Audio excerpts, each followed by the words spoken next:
तो आजा दोस्तों, आज बताते हैं आपको कूलाम का नियम। कूलाम का नियम ये क्या है कौन सी चिड़िया? भाई साहब ये 12th फिजिक्स के चैप्टर 1 की चिड़िया है और जिसमें बताया जाता है कि कोई दो स्थिर और बिंदु आवेश है, उनके बीच बल कितना लगता है। बल, फोर्स, वही धक्का है खिंचाव। अरे भाई जब पॉजिटिव चार्ज होंगे तो उनके बीच क्या होगा भैया? क्या होगा? रिपल्सन होगा। लेकिन अगर वो निगेटिव है तब भी रिपल्सन होगा, लेकिन एक पॉजिटिव और एक निगेटिव है तो भाई साहब अट्रैक्शन होगा। जैसे सखा सखी के बीच क्या होता है भैया? अट्रैक्शन होता है। अरे आपके बीच और आपकी सखा के बीच क्या होगा? अट्रैक्शन होगा ना, बिल्कुल। वैसे ही आपके पास दो स्थिर और बिंदु आवेश है तो उनके बीच जो बल लगता है वो कितना लगता है, ये बताए हैं कौन? Coulomb uncle.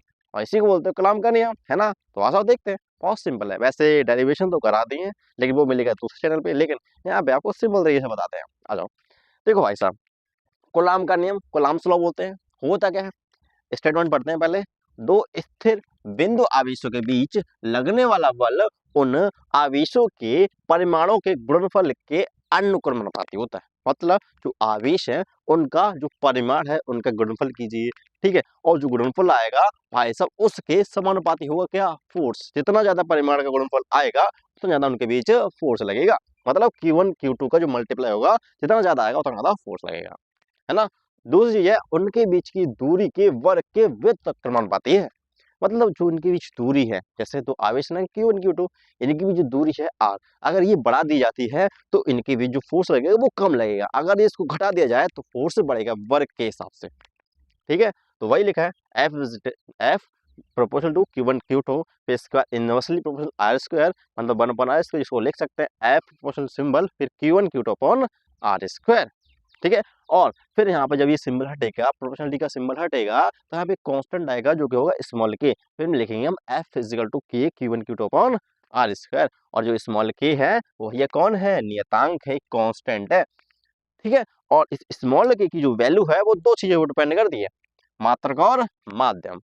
जब आपके पास मात्रक SI हो या MKS हो तो वहां पर जो फोर्स का मात्रक होता है वो न्यूटन होता है। दूसरी चीज है कि जब आपके पास फोर्स का मात्रक डाइन हो, मतलब CGS में हो, तो वहां पर आपका जो स्मॉल के है उसकी वैल्यू कुछ अलग होगी।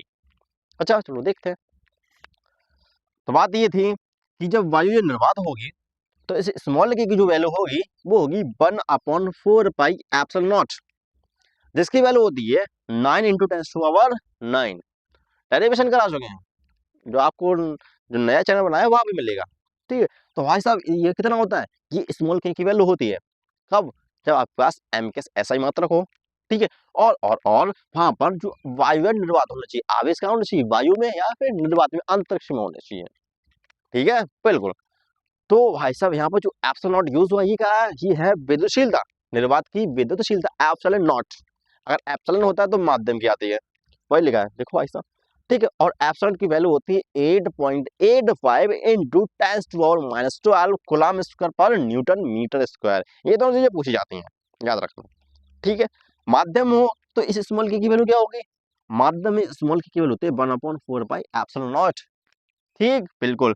एप्सिलॉन नॉट, एप्सिलॉन नॉट नहीं, एप्सिलॉन।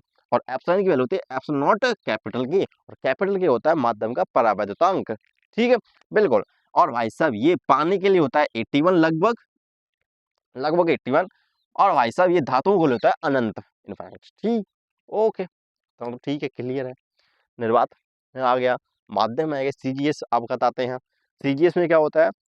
जो फोर्स का मात्रक होता है वो डाइन होता है, ठीक, ओके। यहाँ पे वायु निर्वात होगी तो इस स्मॉल के की वैल्यू होगी 1, तो यहाँ पे फोर्स मिलेगा Q1 Q2 upon R square, ठीक है, ओके। तो माध्यम में कितना मिलेगा? माध्यम मिलेगा स्मॉल के इक्वल टू 1 अपॉन कैपिटल के। कैपिटल क्या है? माध्यम का परावैद्युतांक। अब परावैद्युतांक होता क्या है पता ना? कमेंट सेक्शन में बता सकते हो, और बताओ तो बता देना। एक और चीज बता देना का कि 1 न्यूटन इक्वल टू कितना डाइन होता है। बहुत शानदार चीज होती है, ठीक है। और ऐसे जो पूछा जाता है, सबसे ज्यादा पूछा जाता है MCQ टाइप क्वेश्चन में ये चीज पूछी जाती है। इसका मात्रा भी पूछा जाता है, इसका मान भी पूछा जाता है। और सदस्य अगले वीडियो में बताएंगे। इसका जो वेक्टर फॉर्म है ना वो अगले वीडियो में बताएंगे। तो यही बताने आए थे। वैसे डेरिवेशन करा दिए हैं, डोंट वरी, लेकिन आपको थोड़ा शॉर्टली लाए हैं, शॉर्टली, मतलब कुछ हो नहीं रहा है तो सोचा कुछ अलग ले दें आपको, है ना। तो आज के लिए बस इतना, चले चलते हैं। कैसा लगा वीडियो बताइए कमेंट सेक्शन में। राम राम, ख्याल रखें अपना।